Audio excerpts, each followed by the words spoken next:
Now, if you're going to use a lot of elements on a sheet to create a nice layout, there's a lot of tools for you to use for that. One of the first things you probably want to do is go to View, Show Rulers. And you get these numbers here on the top and left sides. You can go to Numbers Preferences, and under Rulers here you can decide whether it's points, inches, or centimeters. You can also decide on a bunch of other things about guides. Guides are really useful because they help you line things up. For instance, let's create a piece of text here and use it as a title. And I'll select all the text and make it bigger and bold, and I will move it up here, and I'm going to stick it right at 0, 0 here on the upper left hand corner. And let's say I want to line something up with this. Let's create a shape and do a little chemistry thing here. Notice I can line this up to be centered with that. I can line it up to match the top of it. I can line it up to match the bottom of it. Those yellow lines act as guides. I can even line it up to match the left side there. So you could do all sorts of things using guides. And let's say I'm going to be making something for print. So I'm going to make this about 8 inches wide here. Shrink this down. Let's create another shape here like this. Let's stick it there. And even as I shrink this, you can see it can lock to the shape of that, to the height of that. So the guides are really useful and make it so fast to build these things. So you can continue to work with that like that. And then you can do all sorts of things with the layout. I can insert a table in here and maybe some text to explain what's going on. So maybe this table is like that. And notice how the text box moved over as I shrunk the table, because elements kind of pay attention to what each other's doing to make your job easier.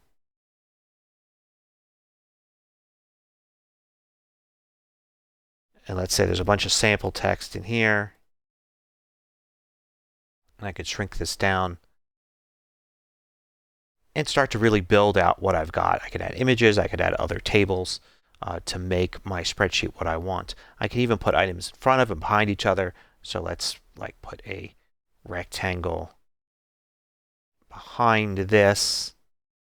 And then I could go to Arrange and I could send that to the back. So now the blue rectangle is behind the text for that. And you can use Arrange things to send backward, send to back, bring to front, send forward, that kind of thing. You can also arrange objects. If you select a bunch of them, you could arrange that to align them to centers, to middles, that kind of thing. You can flip objects horizontally and vertically, and you can lock an object in place if you don't want to accidentally move it. You can also group objects together. So I'm going to group those three together, and now they move around as one. There. If I go to print, so I'm going to use Command P to print, you go into this mode here where you can see pages, and you get an idea printing, on a standard US letter page here. Everything I've done so far will fit onto one page like that. I can hit done to exit that mode. But if I were to say, have this stretch too far, and I would do Command P for print, you can see it shrinks everything down a little bit. And I've got it set here to scale to fit. If I take away scale to fit and go to 100%, you can see how things are going to run into this next page. So if I wanted to have everything scaled at 100%, I may need to change some things. I'll hit done. I will move this over and I will put this like that.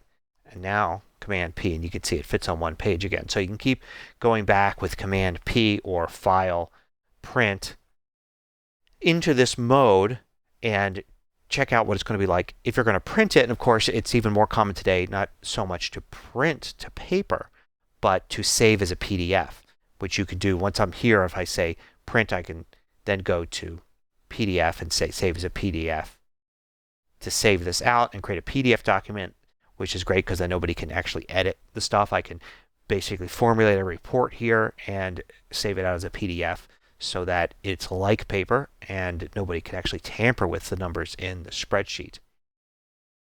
You also have the ability to export to PDF to get basically the same result. And you can do print setup in there to see how it's going to look. So you have lots of options to help you with this. You can even add your own guidelines. So I can click in the ruler here and drag a guideline out, and click here and drag, and then do as many as I want to line things up, and things will snap to these guides. So you can see it can snap to the top there, it can snap to these guidelines. So you've got a full set of layout tools for creating really nice looking spreadsheet documents if you use them.